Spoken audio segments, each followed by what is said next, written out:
Hoje iremos estudar o livro Noturnos, de Tom Waits, exímio músico, né?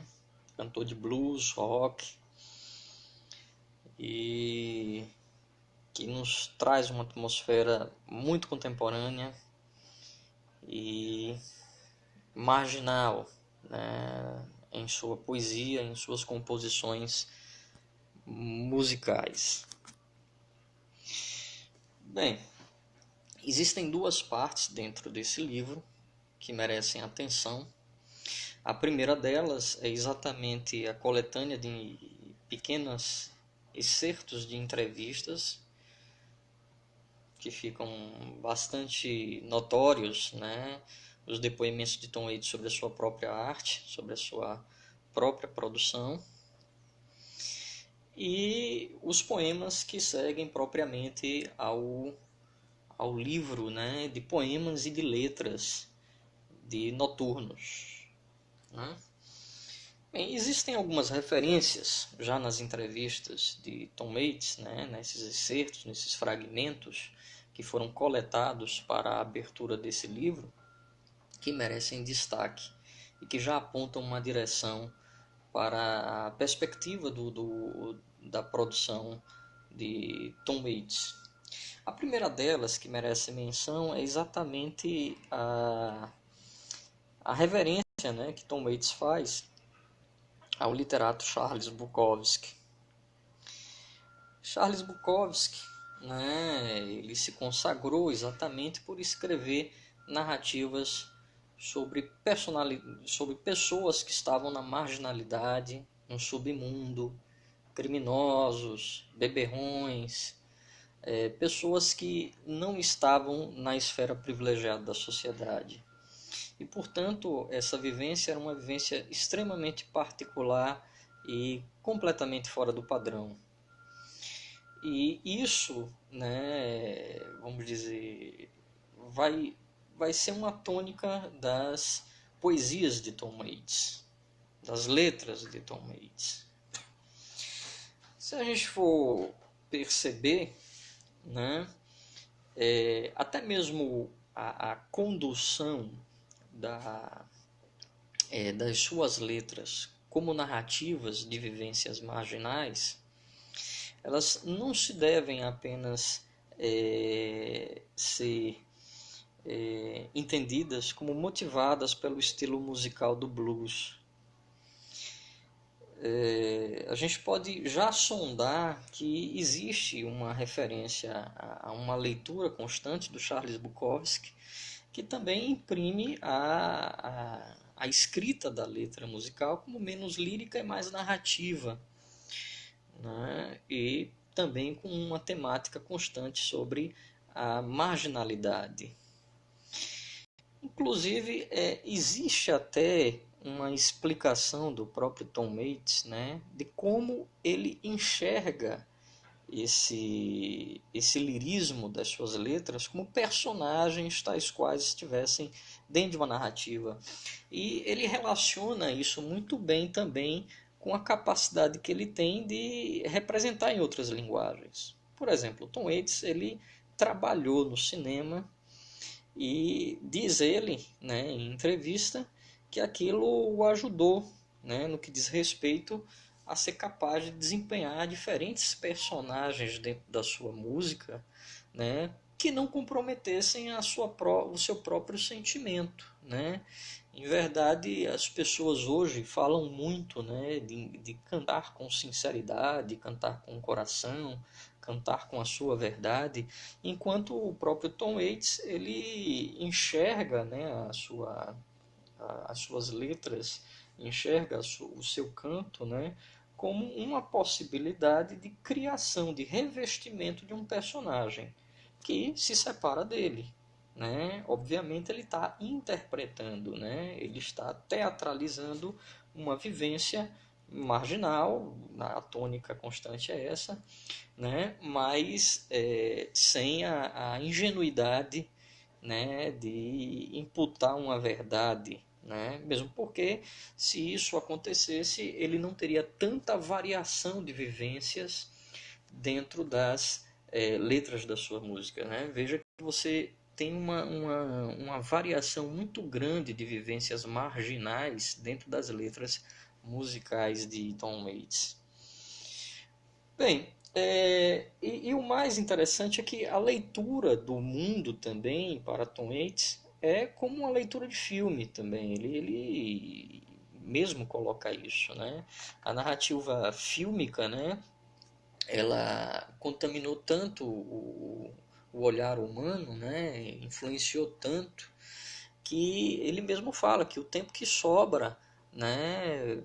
Que não se consagra essa estrutura de narrativa cinematográfica, né, acaba se tornando bizarro. Ou seja, os seres humanos começaram a olhar o seu mundo exterior como se fosse um filme. E ao não estar preparado para um roteiro específico ou não entrar nessa estrutura, então todo o olhar aí se torna meio bizarro. É bom também atentar ao seguinte, né? Tanto o Tom Waits, ele utiliza as suas letras musicais como quase todas, quer dizer, quase todas não, mas uma boa parte delas como narrativas. Existe vamos dizer, uma facilidade de representação de papéis múltiplos, até mesmo por causa da sua influência, né? De ser um ator também. E buscar, nesse caso, olhares que sejam desviantes do enredo padrão. Por mais que ele olhe ainda o mundo como a cena de um filme, ele busca um enredo que não esteja comumente deflagrado, comumente declarado, comumente enunciado. Ele busca os enredos que sejam desviantes. Bem,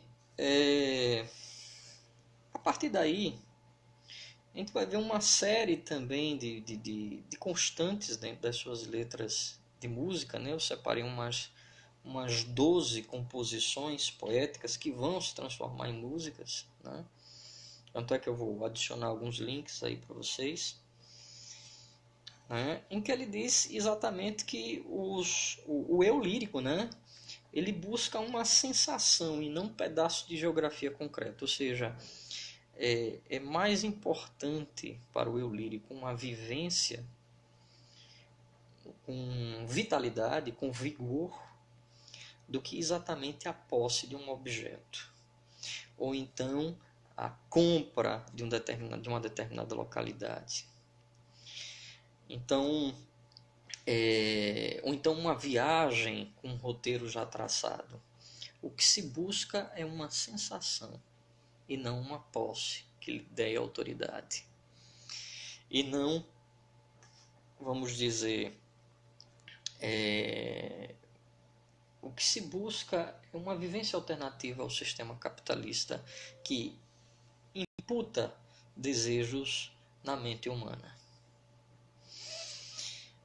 E é importante dizer isso, né? Porque ele mesmo diz que uma certa vez um amigo dele descobriu seu primeiro álbum perdido junto a uma linha de caminho de ferro. E o que ele respondeu foi exatamente o seguinte: antes acabar aí, onde se tem alguma beleza, onde se tem algum trajeto, onde se foi parar longe, né, do que parar numa prateleira de uma discoteca, onde você é banalizado, desprezado, onde você espera chegar para obter sucesso, mas simplesmente onde você praticamente se vende. E essa tônica de se vender, ele também trabalha quando ele fala sobre a música pop em entrevista. Ele diz que o que é a música pop, em verdade? A música pop é o dinheiro e a música conjugados numa mesma cama. Ou seja, é o artista se vender por dinheiro e a música ser produzida em cima daquele padrão. E a política musical, tal qual ele fala mesmo, né, acaba por fazer o artista vender todas as ideias para deitar a mão em algum lugar. Então, a sua constância, né, de falar sobre vivências marginais também o levará a um estilo musical que tentará se desviar do padrão. É óbvio que Tom Waits é uma personalidade de sucesso, né, dentro do parâmetro marginal. No entanto, o objetivo não é atingir ao padrão de sucesso, não é se vender. Bem, ele até fala um pouco mais, né, sobre a composição dele. Ele vai falar que o que há de mais forte dentro da sua composição é a capacidade de combinar uma coisa com a outra. E é importante a gente ter isso em mente, porque existe um conceito de pós-produção, um conceito que foi ampliado por Nicolas Bourriat, né, que enxerga o mundo da arte como uma espécie de parque onde existem diversas referências musicais, culturais, e que elas são combinadas para atingir uma determinada demanda. O Tom Waits, né, pode até estar dentro desse conceito de pós-produção, mas ele explica de uma outra maneira a sua composição. Ele está muito integrado ao olhar a cidade.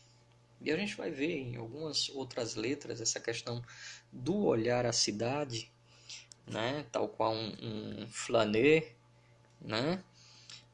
E Nova York, por exemplo, né, para ele, Nova York foi povoada por pessoas que têm religiões distintas, costumes distintos, regras distintas, ou seja, Nova York é uma capital por demais multicultural, né? Mas ao mesmo tempo pessoas que têm separações, né, que se enxergam como diferentes. E a todo tempo essas fronteiras elas são atravessadas umas pelas outras. Então a composição de Tom Waits enxerga muito essa característica, né? Ou seja, de pegar diversos locais diferentes, ou diversos olhares diferentes, ou diversos comportamentos diferentes, e tentar dar uma perspectiva, né, de confrontamento, né, dentro da ambiência marginal ainda. Quando você tem um olhar padrão, né, quando você espelha uma linearidade no olhar, então a alteridade ela fica prejudicada. No caso de Tom Waits, não. A proposta é falar sobre o outro, aquele que não se encontra, aquele que está na periferia, aquele que está numa vivência maldita, marginal ou criminosa e que não tem direito à fala.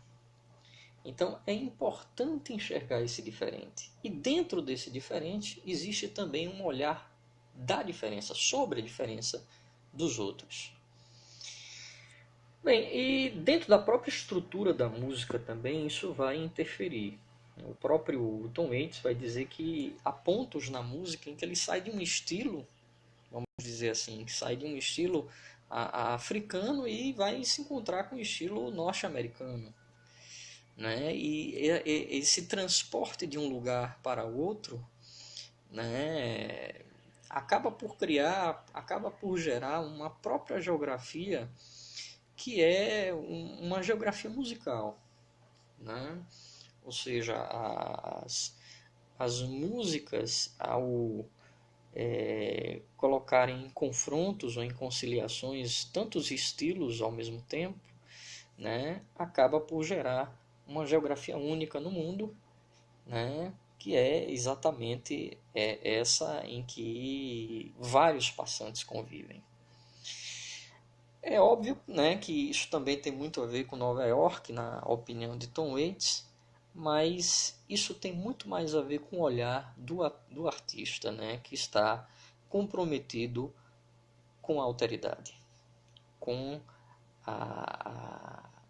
o olhar sobre o outro numa atmosfera distinta dos sucessos, né, que são pregados dentro do sistema capitalista, e na tentativa também de autorizar esses olhares que estão na periferia e sem legitimidade. Bem, agora nós vamos ler alguns dos poemas, né? Ler os poemas que nós vamos analisar. Eu vou, para facilitar a nossa metodologia, eu vou ler um poema e depois vou comentá-lo, certo? São um total de 12 poemas, né? 12, muitos deles se transformaram em letras de música mesmo, e posteriormente vou puxando análise por análise, tá? Leio um, analiso, leio outro, analiso, tá? O primeiro poema chama-se Boletim Meteorológico Emocional. Posteriormente, né, ele foi fazer parte do álbum Night Tanks at Dinner, né? E o título dele, né, em inglês, né, também existe a composição nessa edição bilíngue, Emotional Weather Report, né? Vou ler já a tradução, tá? Boletim Meteorológico Emocional. Pelo fim da noite e pela manhã, nuvens baixas com probabilidade de nevoeiro, possíveis aguaceiros pela tarde, com nebulosidade densa, mas variável. E vento forte que pode ocorrer na esquina de Sunset com Alvorada. As coisas ficarão feias quando a trovoada começar a desenvolver-se, crescendo pelas zonas sudeste e sul central do meu apartamento. Vou me irritar e então uma linha de tempestade surgirá pela manhã. Uma frente fria em deslocação lenta, mas implacável, com alarmes de tornado, emitidos pouco antes do meio-dia de domingo, para as áreas que incluem a zona ocidental da minha saúde mental e a parte norte da minha capacidade para lidar racionalmente. Com a minha desconcertada e precária situação emocional, faz frio aí fora. Mais frio do que o sorriso do bilheteiro do Ivar Theater num sábado à noite. Alarmes de cheia cobriram a zona sul da minha disposição. Pela tarde fora, não houve agravamento do tempo, à exceção de um golpe de vento isolado no quarto. Um centro de altas pressões cobrindo a zona oriental de uma pequena comunidade suburbana, com pressão máxima de 103 milibares e uma crista de baixas pressões que se me estende dos olhos até a face. Pois desde que me deixaste e aprisionaste a minha saúde mental, a previsão para um período indefinido de tempo até que voltes é bom. Amanhã, mal, com previsível precipitação. Bem, esse foi o boletim meteorológico emocional, né, de Tom Waits. Vamos à análise. Não sei se vocês perceberam, né, mas toda a linguagem emocional do eu lírico aqui está presa ao suporte, a um suporte jornalístico, que é exatamente o boletim meteorológico, né, que os jornais diários tratam. De imediato, nós vamos perceber o contato de subjetivismo que existe nessa letra, né? Nessa composição poética. Observe esse trecho aqui. Nuvens baixas com probabilidade de nevoeiro, possíveis aguaceiros pela tarde, e aqui vai, com nebulosidade densa, mais variável. Nenhum boletim meteorológico, né, falaria de uma nebulosidade densa, mais variável. A ideia da nebulosidade aqui, né, é da incerteza, da insegurança, da confusão que se tem na mente, né, do eu lírico. Aqui nós temos uma rajada de subjetivismo, né, um traço de expressionismo colocado exatamente nesse boletim meteorológico, né? Ou seja, ele se apropriou de uma linguagem jornalística e deu contexto de uma confissão emocional. E essas marcas, né, elas ficam bem mais presentes ainda já no finzinho dessa primeira estrofe, quando ele diz assim: vento forte que pode ocorrer na esquina de Sunset com Alvorado. Ou ainda quando ele diz trovoada a começar a desenvolver-se, crescendo pelas zonas sudeste e sul central do meu apartamento. Então, tanto o apartamento dele como a esquina Sunset com Alvorado, né, nunca participariam de um boletim meteorológico. Ele não está falando do tempo de uma cidade, ele está falando do tempo emocional em que ele se encontra. Essa microdimensão, essa localidade, né, espelha bastante, né, a linguagem emocional que contamina o suporte do boletim meteorológico. Além do mais, também a expressão as coisas ficarão feias, né, próprias de uma linguagem mais coloquial, né, de uma linguagem, uma expressão muito mais vulgar, né, ainda nos diz mais ainda que existe uma mistura de linguagens aí. O boletim meteorológico, a rajada subjetivista, seja, o uso do suporte para expressar a sua própria emoção, por isso o nome do poema é o Boletim Meteorológico Emocional, né? E essa impressão dessas localidades. Como reforço ainda, né, de que o indivíduo utiliza a linguagem do boletim meteorológico para falar do eu, ele ainda coloca esses dois versinhos aí, veja só. Vou me irritar e então uma linha de tempestade surgirá pela manhã. Ou seja, é a partir de uma impressão pessoal que se tem aqui agora a modificação do tempo. Então ele está falando do eu. O tempo é modificado pela impressão do eu, mas na cabeça do eu. O eu enxerga o tempo de acordo com a sua emoção interna. E para ele o tempo é modificado por causa da sua emoção.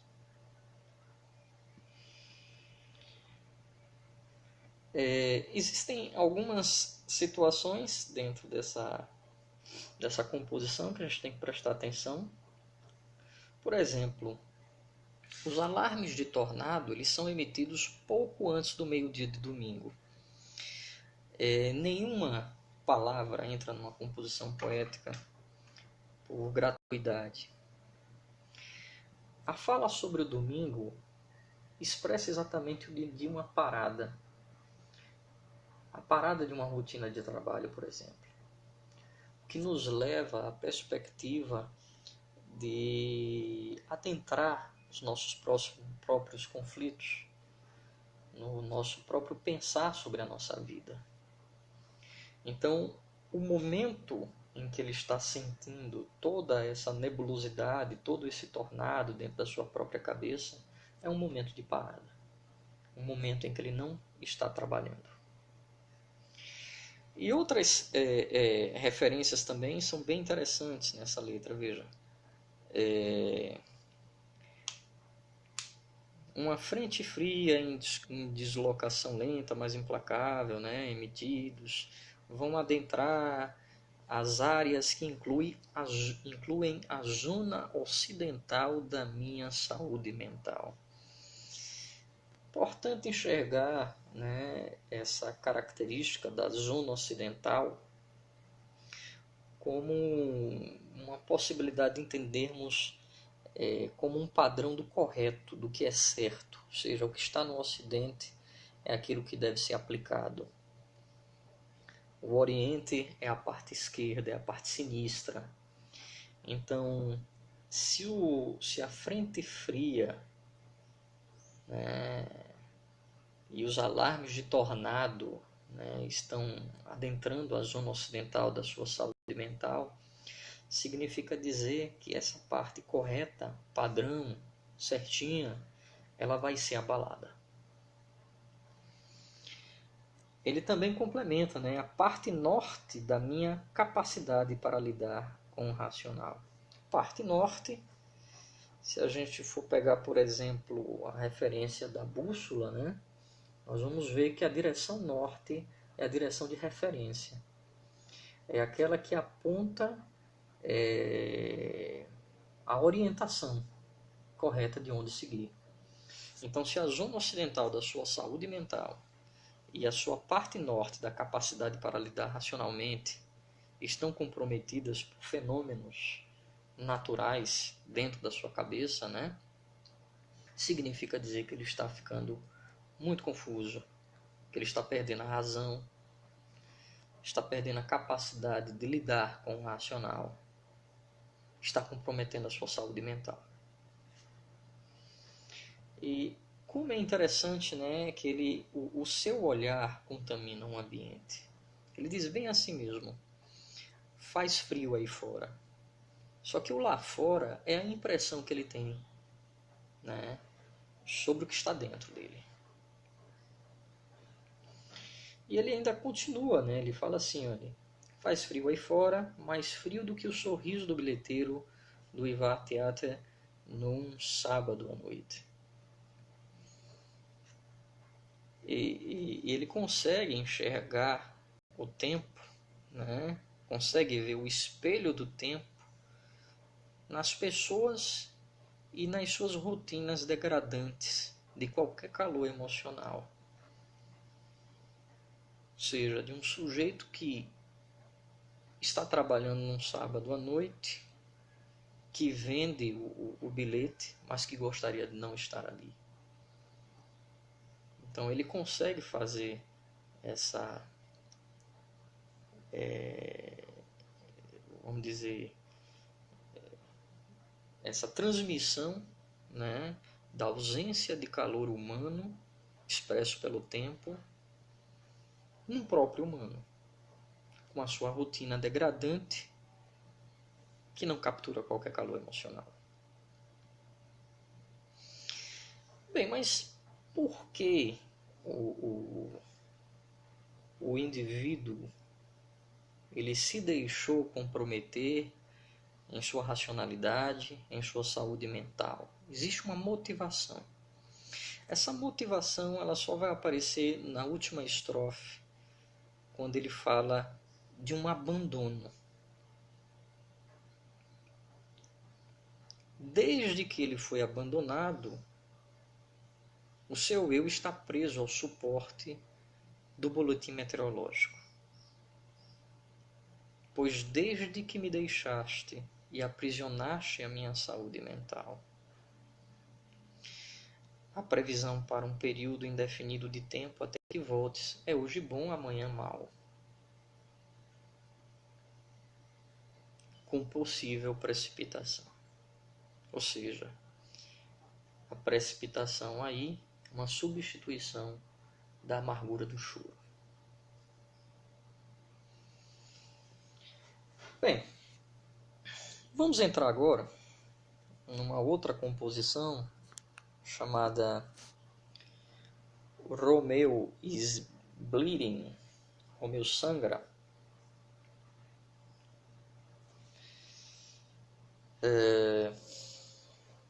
E aqui ele vai prestigiar exatamente uma narrativa dentro de um cenário marginalizado, clandestino, subterrâneo, tal como se fosse um personagem da sua própria maior referência, o Charles Bukowski. Eu vou ler um poema, depois a gente analisa, ok? Romeu sangra, esse é o título. Romeu sangra, mas sem que se dê por isso, anda pela rua 18, como sempre, a fazer-se muito duro encostado à capota do carro. E segurando um cigarro na mão, no Romero's Paint and Body, todos os pachucos das bombas de gasolina estão a ver quem cospe mais longe. É apenas mais uma noite igual às outras. E agora todos se juntam à volta dos faróis de um Belé 58, ouvindo contar como Romeu matou um xerife com um punhal. Quando se ouvem as sirenes, todos saltam, mas Romeu ri-se apenas e diz: mas ninguém no mundo há de ver o cu, aquele chui. Não há de viver nem mais um verão por ter abatido meu irmão e o ter abandonado como um rafeiro junto a um carro e sem a faca. Romeu disse: meu, dá-me um cigarro. E todos se apressam a sacar dos maços. O Frank acende-lhe, dá-lhe uma palmada nas costas e atira uma garrafa contra um carro de leite. Quando ela se parte, agarra-se aos tomates. Sabem todos que bem poderiam ser como Romeu, se ao menos não lhe faltasse a coragem. Romeu sangra, mas ninguém nota. Canta ao som do rádio com uma bala no peito. Penteia-se para trás. E todos estão de acordo em como é claro que tudo entrou na linha agora que Romeu voltou. Romeu sangra e aqui e ali estremece. Encosta-se à porta do carro, dando pelo sangue que lhe encharca os pés. Há alguém que chora na cabine telefônica, no Five Points, junto à loja. Romeu liga o motor e limpa o sangue da porta, passa pelo sinal com o rádio e os berros, deixando ficar os putos a ajeitar as roupas, tentando todos parecer-se com Romeu. Recortando-se contra a lua como uma foice, conversando em espanhol sobre seu herói. Mas Romeu sangra, enquanto entrega o bilhete sobre o balcão do cinema. E morrerá sem um suspiro, como no sonho de todos os heróis, um anjo com uma bala no corpo e cagne no ecrã.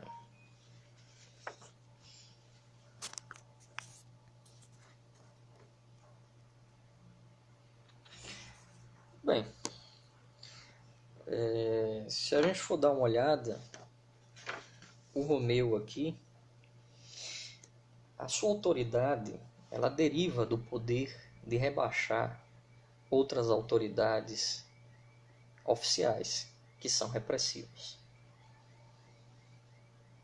Veja aqui esses dois versinhos. E agora todos se juntam à volta dos faróis de um Belé 58, ouvindo contar como Romeu matou um xerife com um punhal. Por outro lado também, nós vamos ver uma organização subterrânea, fora da oficialidade, criminosa,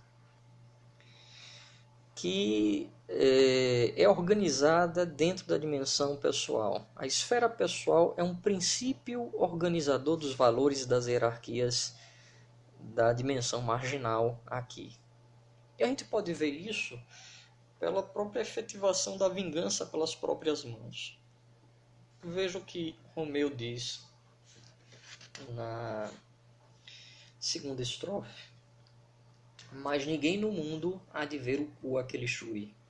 Não há de viver nem mais um verão por ter abatido o meu irmão e o ter abandonado como um rafeiro junto a um carro e sem a faca. É preciso notar que no decorrer, né, dessa letra, que tem uma característica muito narrativa, Romeu ele está morrendo, né? Mas ele se mantém firme, pois sua imagem é o do grande chefão da máfia, do líder, daquele que resiste à violência das autoridades oficiais e apresenta capacidade de revide, portanto não pode demonstrar fraqueza. Veja que existe aqui o predomínio, né, de uma concentração latina que mostra seus valores e, já que está invisibilizada pelas autoridades oficiais, revida a violência que sofre constantemente. E para, vamos dizer, combater essa ideia de que a dignidade ou a honra só se encontra de um lado, o próprio Tom Waits, né, ele vai colocar exatamente a última cena de Romeu como aquele que resiste com a bala no corpo e que morre silenciando a sua agonia para que o seu referencial de existência não seja esquecido. Ele se compara exatamente a um herói hollywoodiano, né? Agora dentro da esfera marginal, que conserva sua honra e sua dignidade. Ele sobe para o balcão do cinema, né? E a passagem é exatamente essa: e morrerá sem um suspiro, como no sonho de todos os heróis, um anjo com uma bala no corpo e Cagney no ecrã. Bem, a próxima composição, ela é o Blue Valentines, né? Traduzido como Postais Tristes de Amor, certo?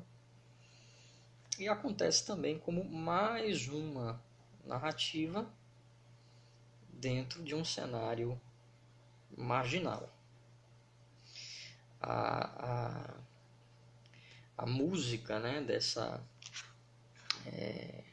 letra, dessa composição poética, eu recomendo, ela é muito bonita. Eu vou colocar até um link aqui na Mediateca para que vocês possam ouvi-la. Bem, eu vou ler, posteriormente nós passamos a análise. Postais tristes de amor. Ela manda-me postais tristes de amor lá de Filadélfia, para recordar o aniversário de alguém que eu em tempos fui. Faz até pensar que há um mandato de captura contra mim. Põe-me a espreitar pelo espelho retrovisor.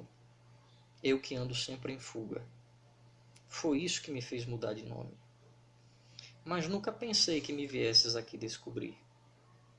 E me mandasses postais tristes de amor, como sonhos meio esquecidos, como uma pedra no sapato, enquanto calcorreio estas ruas. E o fantasma da tua memória é o cardo dentro do beijo. É o assaltante capaz de quebrar o pé a uma rosa. É a tatuagem com a promessa não cumprida, que escondo atrás da manga da camisa, e sempre que viro as costas, te vejo. Ela manda-me postais tristes de amor, por mais que eu tente andar por longe, e insiste que o nosso amor deve ter um epitáfio, porque guardo toda esta loucura na gaveta do armário, para me assombrar os dias. Sei que faria melhor em andar por aí com um coração cego e destroçado, adormecido aqui atrás da lapela. Ela manda-me postais tristes de amor, para recordar o meu pecado mortal. Nunca poderei lavar a culpa, nem limpar este sangue das mãos. E é só com muito uísque, consigo afastar os pesadelos, todas as noites com o coração em ferida. e morro um pouco mais em cada dia de São Valentim. Lembra-te como te prometi escrever estes postais tristes de amor. Bem, vamos pegar aqui algumas pistas que já são dadas desde o início, né, da composição poética do poema, e que nos faz enxergar uma determinada identidade, né, do eu lírico. Primeiro, ele era uma pessoa e teve que abandonar essa sua identidade. Então é que ele diz assim, né? Ela manda-me postais tristes de amor lá de Filadélfia para recordar o aniversário de alguém que em tempos fui. Então, existe uma mudança de identidade. Ele fugiu de uma identidade.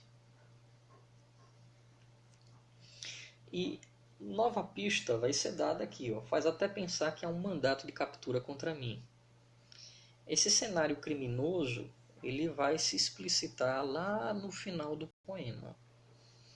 Mas ainda nessa estrofe ainda há um reforço sobre essa mudança de identidade por talvez estar fugindo das autoridades oficiais, policiais. Eu que ando sempre em fuga, foi isso que me fez mudar de nome. Bem, a partir da segunda estrofe, existem algumas imagens que vão fazer com que nós nos deparemos com um eu lírico que lamenta um passado que ele teve que deixar. Esse passado ele não está deglutido. Houve uma separação dos amantes, houve uma separação amorosa, e em meio a essa separação há uma fuga. Há uma fuga por causa de um crime. Me mandaste esses postais tristes de amor como sonhos meio esquecidos ou uma pedra no sapato. Né? Esse passado ele não foi deglutido ainda. A palavra fantasma também, né, ela aparece aí na segunda estrofe como uma imagem de um passado que cobra uma ação no presente, ou que cobra um sentimento.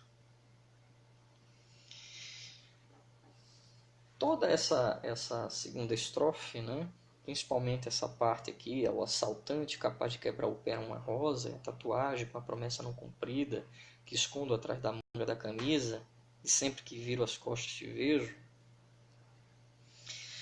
transmite o pensamento do eu lírico sobre uma felicidade que foi deixada para trás, uma experiência que foi frustrada, e que, embora esteja invisibilizada, ela marca ainda profundamente e amargamente o eu lírico.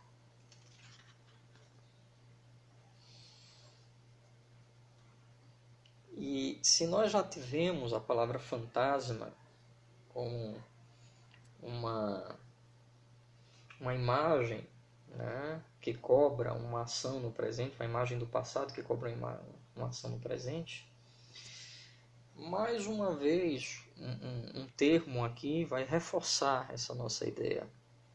O fantasma aqui, que retorna e que incita a uma culpa que o eu lírico carrega, ele vai reaparecer exatamente nesse verso aqui.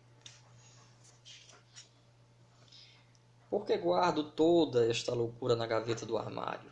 E aí o verso que eu digo, para me assombrar os dias. A gente pode até dizer que o amor que ele ainda carrega é o que o condena. Sei que faria melhor em andar por aí com o coração cego e destroçado. Não é? Mas não é o que ele faz. Ele ainda se mantém preso a esse amor, mas houve uma separação e houve um crime. Essa ideia de crime, ela vai aparecer ainda mais reforçada na última estrofe e somente vai se revelar nos dois versos finais. Ela manda-me postais tristes de amor para recordar o meu pecado mortal. Nunca poderei lavar a culpa, nem limpar este sangue das mãos. Então, a ideia que se tem aqui é de um crime passional. A suspeita que o poema constrói até a chegada desses versos aí é de exatamente que ele está fugindo por ter cometido um crime passional do qual ele não consegue se livrar da culpa e do qual não se tem mais volta. Aquele passado já está destruído. Aquele passado de convivência com a parceira está destruído. E esse crime passional, ele está cada vez mais, obviamente, se dirigindo à parceira a qual, né, ele escolhe como objeto de amor, e se fortalece ainda mais essa ideia quando você chegar ao final, né, do poema. E morro um pouco mais em cada dia de São Valentim, né, o dia dos namorados. E o interessante é o final. Veja, lembras-te como te prometi escrever estes postais tristes de amor.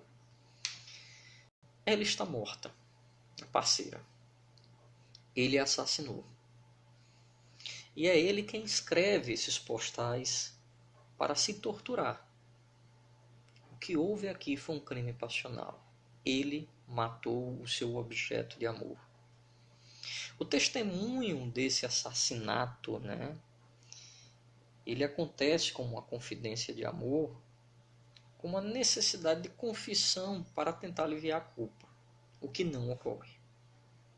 A culpa persiste ainda no eu lírico.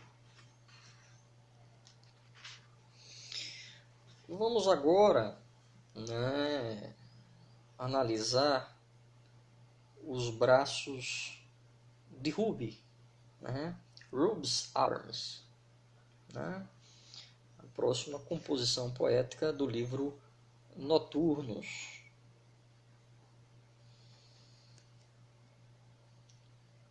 Os braços de Ruby. Deixo para trás todas as roupas que usei quando estive contigo. Levo só as minhas botas de viagem e o blusão de cabedal, enquanto me despeço dos braços de Ruby. Mesmo que o coração se me aperte, tenho de me esgueirar através das persianas, porque em breve irás acordar. A luz da manhã lavou-te o rosto, e agora o azul vai cobrindo tudo. Abraça-te a almofada, que agora nada já posso fazer, enquanto me despeço dos braços de Ruby. Encontrarás outro soldado, e juro por Deus que pelo Natal terás já alguém para te abraçar. Do desalinho das tuas roupas, levo só um lenço. Vou fugindo rente à tua cômoda e aos teus carrilhões de vento quebrados, enquanto me despeço, enquanto digo adeus aos braços de Ruby. Darei com o caminho através da sala obscurecida, e rompendo pela manhã verei que os vagabundos da estação mantiveram acesas as fogueiras.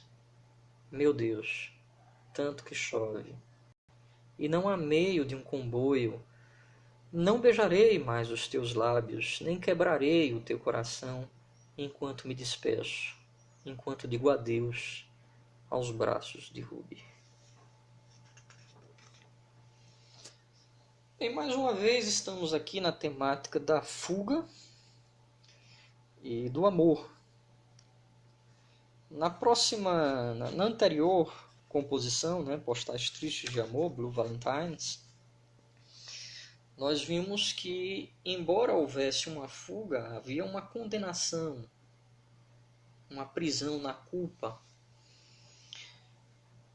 pelo fato de um homicídio ter sido ocorrido, né, um crime passional. Aqui é diferente. Existe a fuga do romance, a fuga do cenário amoroso. Nós temos um eu lírico que tem algum tempo uma parceira amorosa, com a Ruby. Isso está marcado já no início do poema, né? Deixo para trás todas as roupas que usei quando estive contigo. Ou seja, existe um tempo de permanência que está marcado até pelo próprio vestuário. Então, não é um encontro fortuito. Existe um cenário amoroso favorecendo a vivência compartilhada desses dois amantes. No entanto, ele está fugindo dessa cena amorosa. E lá na segunda estrofe ele vai dizer algo assim: encontrarás outro soldado e juro por Deus que pelo Natal terás já alguém para te abraçar. Do eu lírico não há um desejo de posse, tampouco de ciúmes. O amante, né, ele deseja a fuga e ele efetiva o seu abandono, como nós vamos ver. A única coisa que ele vai levar é exatamente um lenço, uma lembrança e a imagem, né, dos braços de Ruby, que tanto o confortaram. Por que ele faz isso? A explicação vai estar lá no final do poema. Nem quebrarei o teu coração enquanto me despeço, enquanto digo adeus aos braços de Ruby. Acontece que o amante ele se sente um desajustado para a rotina amorosa e ele acaba por fugir antes de quebrar o encanto da cena amorosa, né? É exatamente isso que vai acontecer. Então, antes que ele despedace o coração de Ruby, já que ele é um desajustado para o cenário amoroso padrão, ele foge. Bem, para acabar essa primeira parte da aula, nós vamos agora falar sobre o poema Os Tempos de Loucura de Frank, né? Frank's Wild Years, né? E aqui estamos também mais uma vez numa narrativa de ambiência marginalizada, em que também vai se referir a uma cena de um homicídio, né? Nós temos o eu lírico de um ser homicida aqui, que vai aliás, não é nem tá mais com uma narrativa onde se tem um personagem que também é um homicida, né? Se formos comparar ao Blue Valentines. Vou ler. Os Tempos de Loucura de Frank. O Frank veio viver para o vale e dependurou os seus tempos de loucura num prego que espetou na testa da mulher.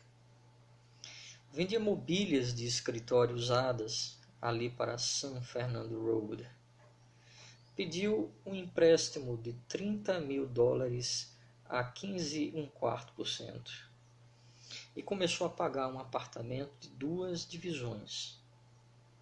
A mulher era um pedaço de lixo gasto que fazia boas Bloody Marys, quase nunca abria a boca, e tinha um pequeno chihuahua chamado Carlos, com uma doença de pele qualquer e completamente cego. Tinha uma cozinha toda moderna, com forno automático, a treta toda. Frank guiava um pequeno sedã e eram muito felizes. Uma noite, quando Frank voltava do emprego para casa, parou numa loja de bebidas, comprou um par de Mickey's Big Muffs e bebeu-as no carro a caminho da estação da Shell. Guardou um galão de gasolina numa lata, foi para casa, regou tudo, deitou-lhe fogo. E ficou-se a rir com o carro estacionado do outro lado da rua, a ver tudo a arder em tons de laranja do Dia das Bruxas e vermelho de chaminé. Ligou então o rádio para uma estação de Top 40, meteu-se pela Hollywood Freeway e dirigiu-se para o norte. Nunca tinha podido com aquele cão. Bem, de imediato, nós vamos ver que essa personagem Frank, ele é um homicida, ele é um assassino, né? No segundo e no terceiro verso da primeira estrofe, né, você tem isso aqui. E dependurou os seus tempos de loucura num prego que espetou na testa da mulher. Mas, antes dessa cena do homicídio, existe toda uma explicação sobre o que levou Frank a ficar louco, né? A viver esses tempos de loucura. E isso é bastante interessante, porque o Tom Waits ele joga com essa ambiguidade. Louco é fugir da rotina da exploração capitalista, ou louco é ficar nessa rotina? Vejam o que aconteceu com Frank. Frank fez dívidas, né? Pegou um empréstimo de $30.000 a 15,25%. Começou a pagar apartamento, 2 divisões. Estava convivendo com uma mulher que se degradou, né? Tinha um cachorro que também estava se degradando. Então existe uma convivência com a feiura e com a degradação que acompanha Frank, né? A mulher era boa, mas sabia fazer Blood Marys. Havia um cachorro, um chihuahua, que tem uma doença de pele e ficou cego.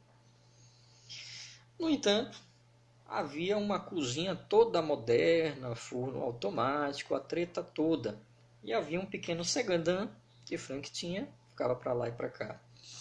Então aqui nós temos o caminho, né, de uma receita do sucesso e de felicidade na vivência do sistema capitalista. Você tem um objeto de posse, né, uma cozinha, vamos dizer assim, em todo o parâmetro, né, a posse de um carro, um pequeno carro, mas existe a exploração pela dívida e existe o desgaste humano, né, que é vivenciado dentro dessa rotina, tanto pela mulher quanto pelo cachorro. A rotina e o convívio, né, com a ideia de consumo, ela acaba, na verdade, por escravizar a liberdade das pessoas que acreditam ter sucesso no sistema capitalista. A cena em que a loucura de Frank acontece exatamente está numa volta do seu emprego para casa. Ou seja, na saída do local de exploração, após sua rotina de trabalho. O Frank, né, vem dizendo, foi para casa, regou tudo, deitou-lhe fogo e ficou-se a rir com o carro estacionado do outro lado da rua, a ver tudo arder em tons de laranja do dia das bruxas e vermelho de chaminé. Ligou então o rádio para a estação de Top 40, meteu-se pela Hollywood Freeway e dirigiu-se para o norte. Nesse momento, Frank destrói toda a sua vida em nome de uma liberdade clandestina. Ele tenta fugir da rotina de exploração do sistema capitalista. Tenta fugir da imagem de degradação e no que ele estava se tornando, num ser domesticado e num ser doente, tal qual era o cachorro, o chihuahua que estava lá na sua casa. Tanto é que o final, né, desse poema é exatamente isso aqui. Nunca tinha podido com aquele cão. Ao Frank se deparar com a realidade de que ter objetos de posse o tornam explorado, o degradam, tornam-no um fraco, um doente, um domesticado, ao notar isso, ele foge da sua rotina e destrói tudo que o prendia à sua vida anterior. Isso nos lembra bastante também uma das cenas bem contemporâneas do romance Clube da Luta, né, de Chuck Palahniuk, né, em que o protagonista ele desenvolve um alter ego que depois vai incendiar o apartamento dele, para exatamente lhe tirar da zona de conforto que o sistema capitalista nos coloca e que nós, sem perceber, damos nossa liberdade em troca. Bem, esse poema ele é muito interessante, né, porque ele começa a sua narrativa pelo final, né, veja que é um poema com características épicas, com características narrativas, né, e depois ele retorna a esse mesmo final, né, o que já pode gerar uma certa confusão numa primeira leitura, mas numa segunda leitura você vê que o, o poema, né, com essa característica narrativa, ele atinge um ciclo, né? Ele fala sobre uma cena trágica da morte da mulher e depois vai explicar o que levou a essa morte da mulher e posteriormente o incêndio da casa. Ok? Bem, quanto a essa primeira parte da aula, vou finalizar por aqui, mas o livro Noturnos vai ter uma segunda parte, que é exatamente os poemas que restam aqui da gente analisar, ok? Por hoje então, e paz do Senhor vos acompanhe. Hoje iremos estudar o livro Noturnos,